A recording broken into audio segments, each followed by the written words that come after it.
Hello, I'm Annie Greenyop. I'm a retired educator. Uh, I'm also a junior high school dropout. I was a teen mother of four children by the time I was 19. I earned my GED from the University of Maryland in the Philippine Islands. I was one of the first graduates of State Community College in East St. Louis. I earned a bachelor degree from Edwardsville, SIU, Southern Illinois, SIU, Edwardsville. I earned a master's from National Louis University.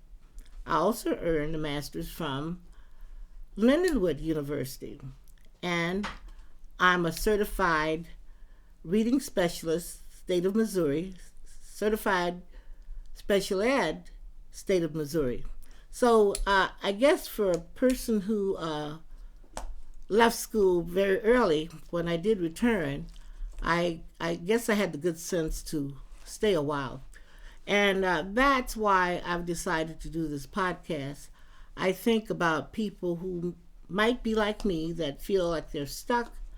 And sometimes we get a little stuck in our life and we don't know how to move on.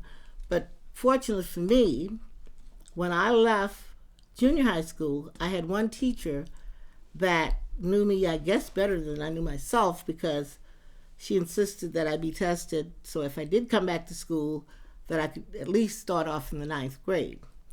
Well, I also had friends in the Philippines that thought I should go into the University of Maryland when they were offering the GED. And slowly but surely, I found some worth in me. I started believing in me. You have to believe that you can, and you have to work at it.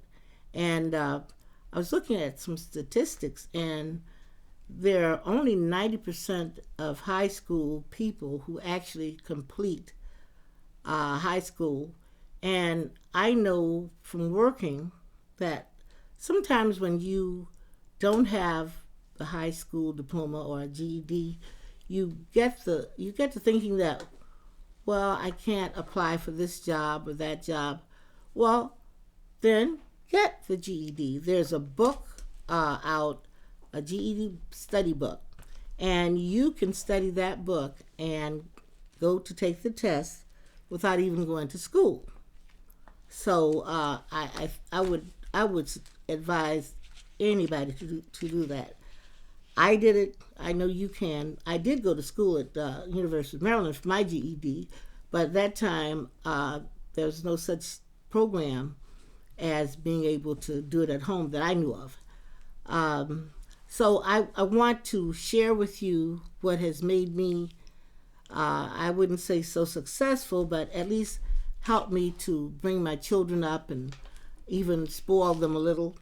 But and I know there's nothing more disheartening than to go to school to talk to your child's teacher and not be able to communicate. So when you start to develop yourself and start feeling better about yourself, then you can do more for your children.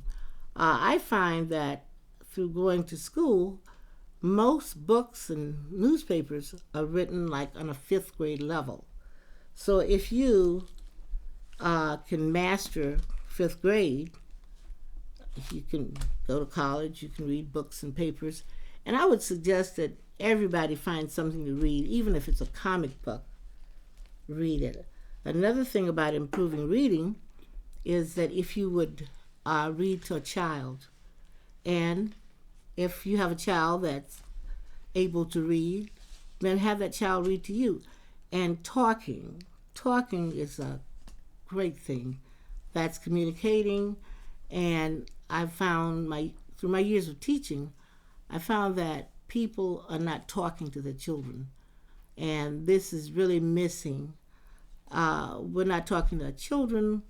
We are not making sure that our children understand that people are born, they grow up, and they become older.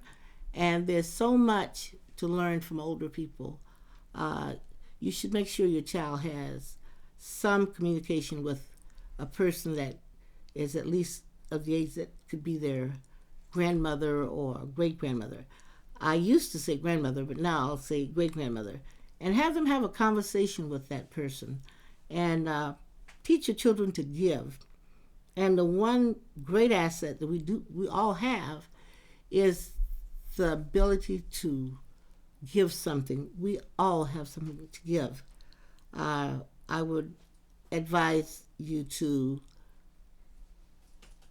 think of some little thing to give. If it's just a compliment or just holding the door for someone, and that would make you feel better. But smile completes your attire. You can be ever so dressed up, but if you can't smile, you're not fully dressed. So I want to start off on this podcast. By trying to encourage everyone to follow me, and I'm going to try to offer something that you'd be interested in. I plan to have a guest or two, and there will always be people who have overcome something or have achieved something, and have you to be more comfortable about where you might want to go. The idea is being comfortable, and that's what I hope for.